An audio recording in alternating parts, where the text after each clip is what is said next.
Assalamualaikum warahmatullahi wabarakatuh. Alhamdulillahirabbil alamin wal 'aqibatu lil muttaqin wala 'udwana illa 'alal zalimin. Asyhadu an la ilaha illallah wahdahu la syarikalah wa asyhadu anna Muhammadan 'abduhu wa rasuluh. Allahumma shalli wa sallim wa barik ala sayyidina Muhammad wa ala alihi wa sahbihi ajmain, amma ba'du. Para hadirin jamaah Masjid Al-Hidayah yang dirahmati Allah Subhanahu wa taala. Kita yang lalu sudah berbicara tentang rukun khutbah dan penjelasannya. Sekarang kita terakhir bab Jumat ini, kita bicarakan tentang adab-adab pada hari Jumat dan apa saja yang kita lakukan sesuai dengan sunnah Rasulullah sallallahu alaihi wasallam dan sesuai dengan ijtihad para ulama-ulama yang berkompeten tentang masalah Jumat. Yang pertama, liyaumil jumu'ah wa salatuha adabun masnunah. Jumat dan salat Jumat itu punya adab-adab yang sangat digalakkan, yang sangat dianjurkan, yang sangat dimohon untuk kita laksanakan. Yang bagi al-ihtimam biha, sebaiknya kita tidak boleh meninggalkannya. Yang pertama adalah al-ghuslu, mandi Jumat.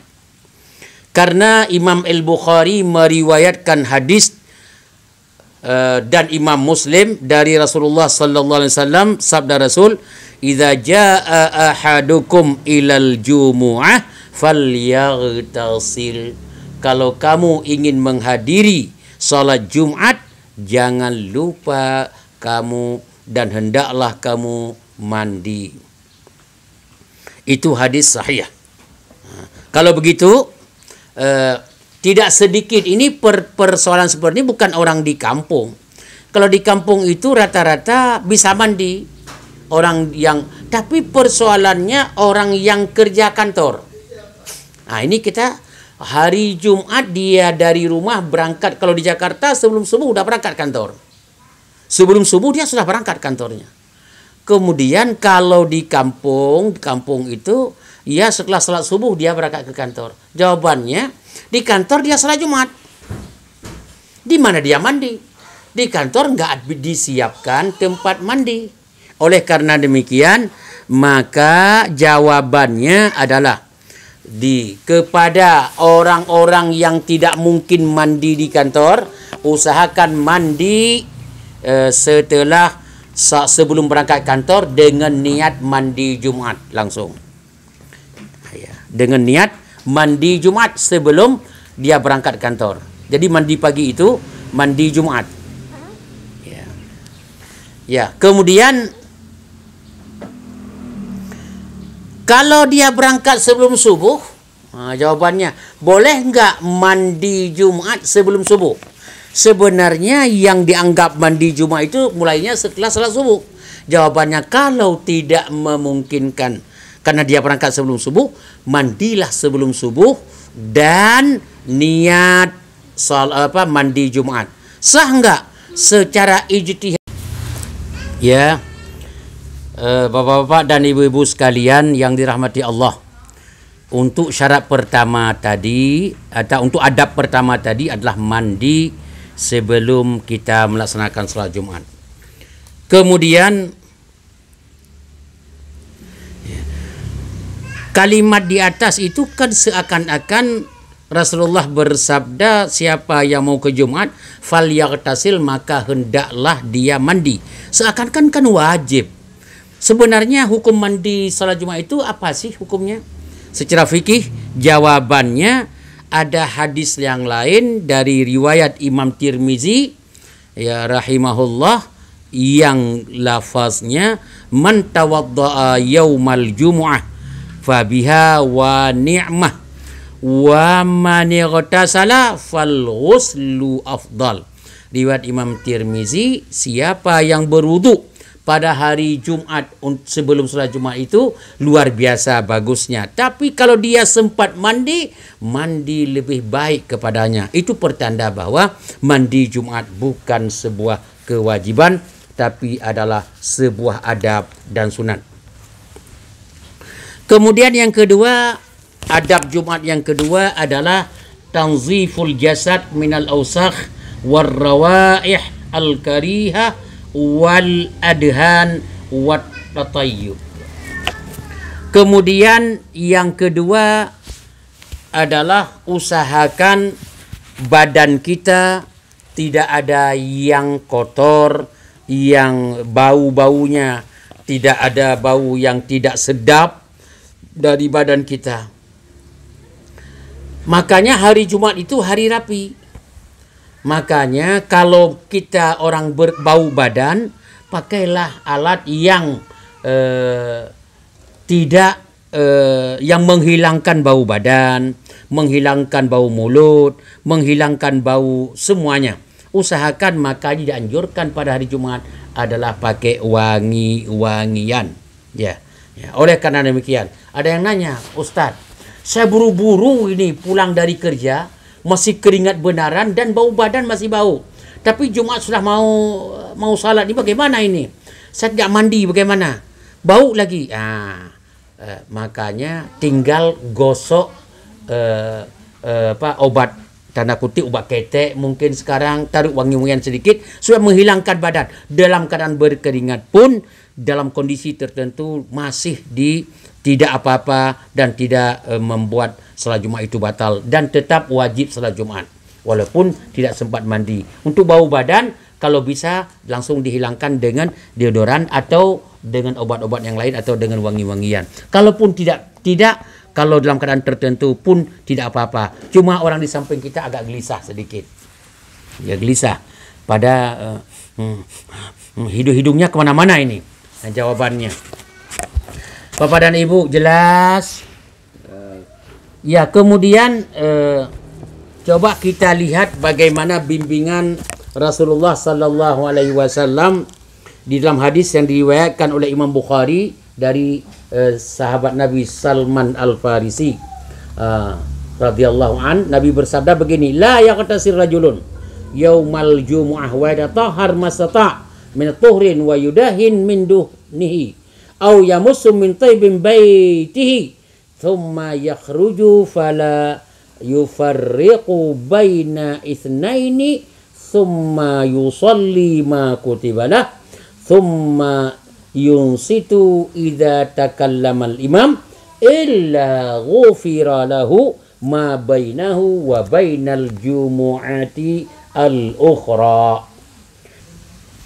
Bapak-bapak dan ibu-ibu sekalian, kita ulang hadis riwayat Imam Bukhari dari Salman Al-Farisi, di mana Nabi sallallahu alaihi wasallam bersabda, la yaghtasilu rajulun yaumal jum'ah, seseorang yang mandi hari Jumat, wa yatahharu mastata' min tuhrin, dan dia membersihkan badannya apa yang bisa dia bersihkan, wa yudahinu min duhnihi au yamussu min taibin baitihi, atau dia pakai minyak rambut dan atau wangi-wangian dari rumahnya, thumma yakhruju, kemudian dia keluar dari rumahnya menuju masjid, sampai di masjid fala yufarriqu baina itsnaini, tidak mengganggu orang kiri dan kanan, thumma yusalli ma kutibalah, dan beliau orang itu melakukan salat yang dia lakukan dalam masjid,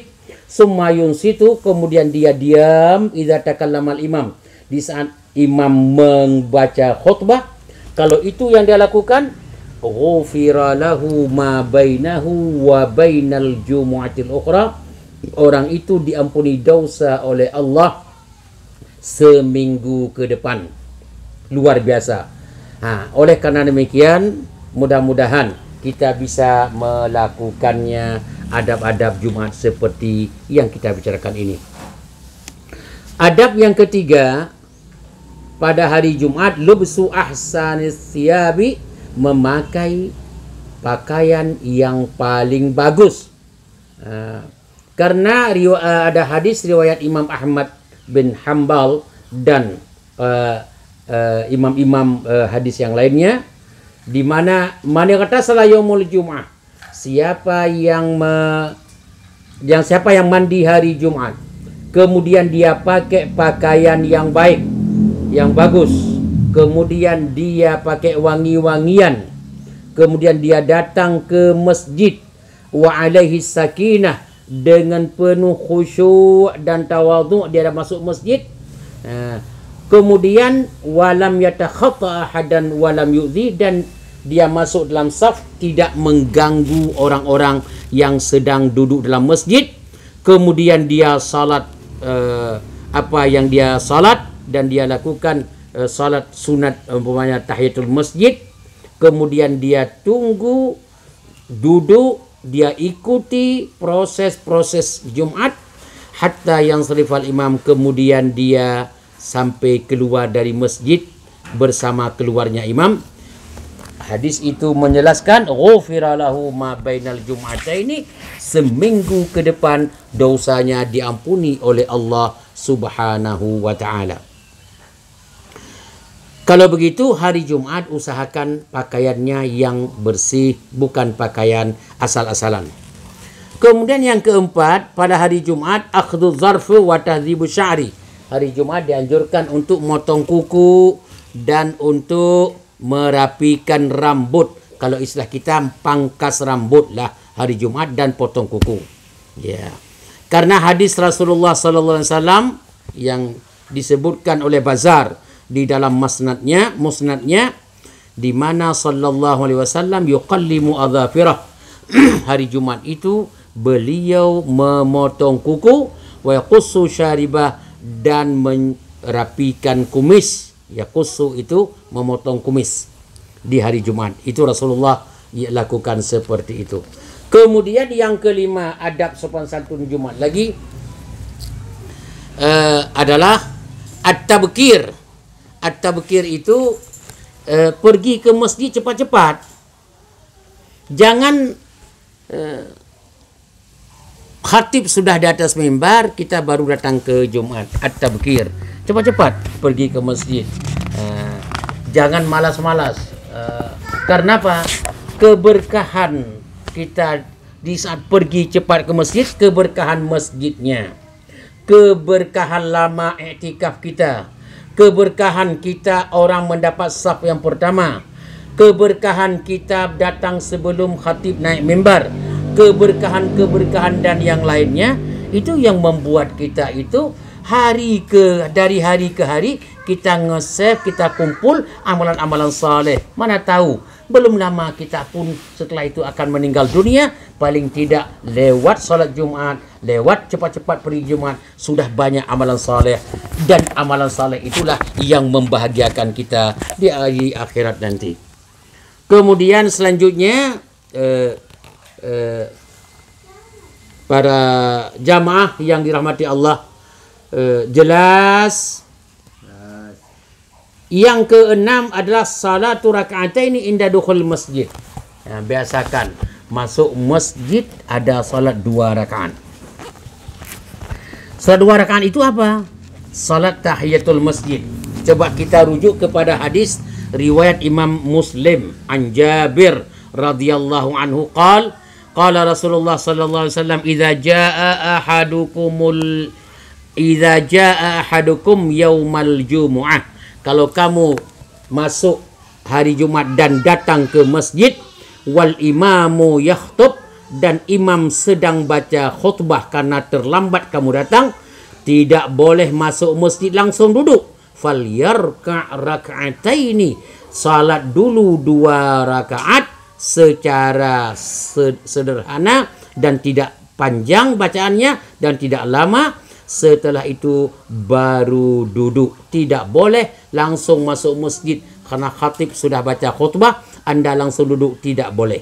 Tapi tetap salat 2 rakaat. Kalau begitu, kalau sedang khatib saja lagi baca khutbah, kita dianjurkan salat 2 rakaat. Apatah lagi kalau khatib belum naik mimbar dan kita datang lebih awal, maka kita salat 2 rakaat tahiyatul masjid. Luar biasa amalan soleh yang kita persiapkan untuk setelah mati kita nanti. Kemudian yang ketujuh adalah pada saat khutbah sedang berjalan, jangan kita banyak berbicara tapi diam. Diam. Kenapa? Karena ada hadis riwayat Imam Bukhari dari Abi Hurairah radhiyallahu an. Kata Nabi, "Idza qulta li sahibik," kalau pada hari Jumat kamu katakan kepada temanmu yang ngomong itu, "Ansit, diam, diam." Nah, kan biasa. Kalau kamu suruh diam orang sedang ngomong itu, wal imam yaktub dan khutbah sedang berjalan, faqad laghauta, itu bahaya dan sudah Anda melakukan sesuatu yang tidak baik. Ya. Kalau sudah melakukan sesuatu tidak baik, riwayat Ali bin Abi Thalib, wa man laqa falaysa lahu fi jum'ati tilka syai'un. Dia seakan-akan tidak ada berpahala Jumat yang dia laksanakan pada hari itu. Ya. Tidak mendapat pahala yang diharapkan. Kalau begitu, ini bukan ini yang misalkan nggak mungkin orang kita sudah tahu semua. Cuma persoalannya ada Jumat itu yang rumah sekolah anak SMA, SMP itu dekat masjid. Akhirnya anak SMP, anak SMA, guru mengajak mereka untuk salat Jumat di masjid. Untuk salat Jumat. Yang namanya anak SMP dan SMA pakai HP, duduk dia, khatib lagi baca khutbah, dia sibuk dengan HP, ngobrol sama teman. Boleh enggak kita tegur? Hei, diam. Jawabannya sebaiknya jangan kita tegur. Terus bagaimana? Ribut bising, imam khatib lagi baca khutbah. Disinilah peranan guru. Guru, bapak guru, ibu guru langsung mengajar. Ini pergi Jumat. Tidak ada satupun yang duduk berkelompok ngomong sedang khatib baca khutbah. Saya akan pelajari nanti siapa yang ngomong, siapa yang berbicara, nanti kena denda. Dan tidak boleh berkumpul duduk, Anda masuk ke dalam saf. Itu fungsi guru, Maka ibu guru dan bapak guru harus paham ini. Kalau dibiarkan dia pergi ke Jumat, ngobrol lagi khatib berbaca khutbah, kami mau negur, takut ikut juga melanggar dengan hadis. Tidak boleh kita tegur. Tidak kita tegur, dia sibuk aja ngobrol. Ngomong tak apa dia ngomong. Main HP. Mending kalau dia main HP suaranya kecil. Lagu ubah irama lagi dangdut pula. Astagfirullahaladzim. Disinilah fungsi guru. Bapak-bapak dan ibu-ibu dengar. Fungsi guru. Di sini ada guru nih. Saya tahu nih. Mesti ada guru. Mana Pak Guru? Udah nggak usah ngumpet dah, tahu dah.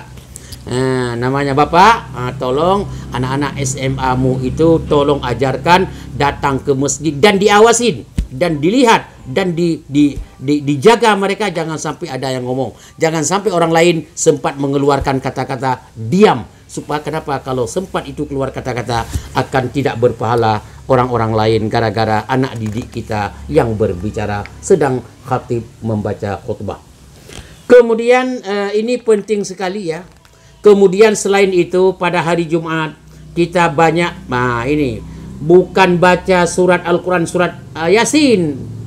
Budaya kampung itu dalam Jumat baca Yasin, hari Jumat baca Yasin. Tidak salah. Masa orang baca Yasin salah? Tidak boleh. Quran dibaca masa salah. Cuma yang anjuran yang benar, tusannu qiraatu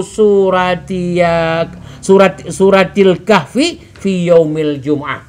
Di hari Jumat dianjurkan membaca surat Kahfi di hari Jumatnya dan di malam Jumat. Bukan anjuran baca surat Yasin. Tapi boleh, surat Yasin boleh. Masa enggak boleh baca Quran? Cuma anjurannya sebaiknya kita baca malam Jumat dan hari Jumat surat Kahfi. Dari mana kita tahu? Rawan Nasa'i an Nabi Sa'id Al-Khudri anna Nabi sallallahu alaihi wasallam, Nabi sallallahu alaihi wasallam bersabda, man qara'a suratul kahfi, siapa yang membaca surat Kahfi fi yaumil jumu'ah, pada hari Jumat, adha'a lahu minan nur ma bainal jumu'ataini, orang itu diberikan cahaya oleh Allah satu Jumat ke depan. Luar biasa. Satu Jumat ke depan, dari Jumat ini sampai Jumat akan datang, anda hidup dalam cahaya Allah Subhanahu wa taala. Maka perbanyaklah malam Jumat dan hari Jumat baca surat Kahfi, bukan baca surat Yasin. Meskipun surat Yasin itu Quran juga dan boleh dibaca, tapi anjurannya adalah surat Kahfi. Mudah-mudahan Bapak dan Ibu jelas. Yang kedua, yusannul iksar minad du'a yaumaha wa lailataha, siang malam Jumat, siang dan malam Jumat dianjurkan perbanyak doa kepada Allah Subhanahu wa taala. Dan kenapa?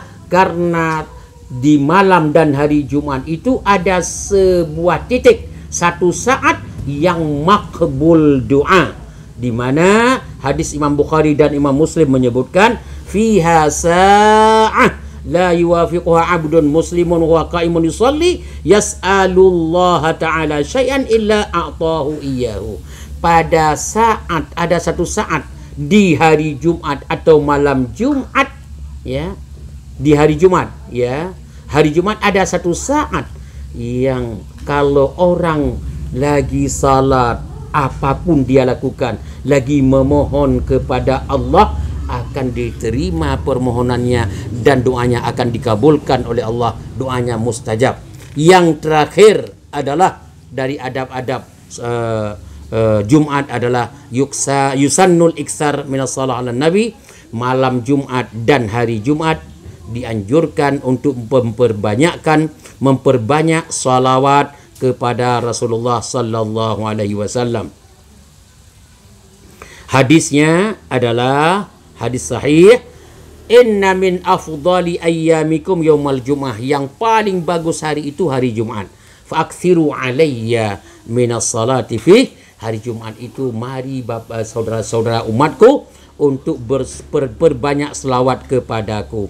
Fa inna salatakum ma'rudatun alayya, salat kalian kepadaku, selawat bukan salat, astagfirullah, maaf, selawat kalian kepadaku itu, selawat kalian kepadaku, kata Rasulullah, adalah pada hari itu saya akan merasakannya.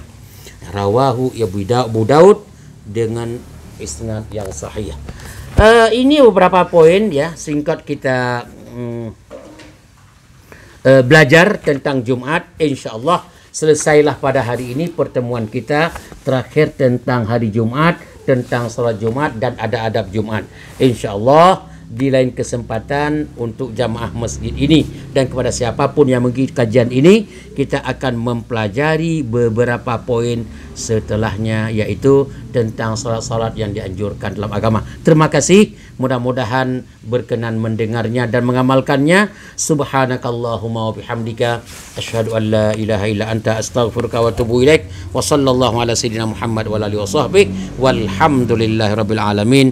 Wassalamualaikum warahmatullahi wabarakatuh.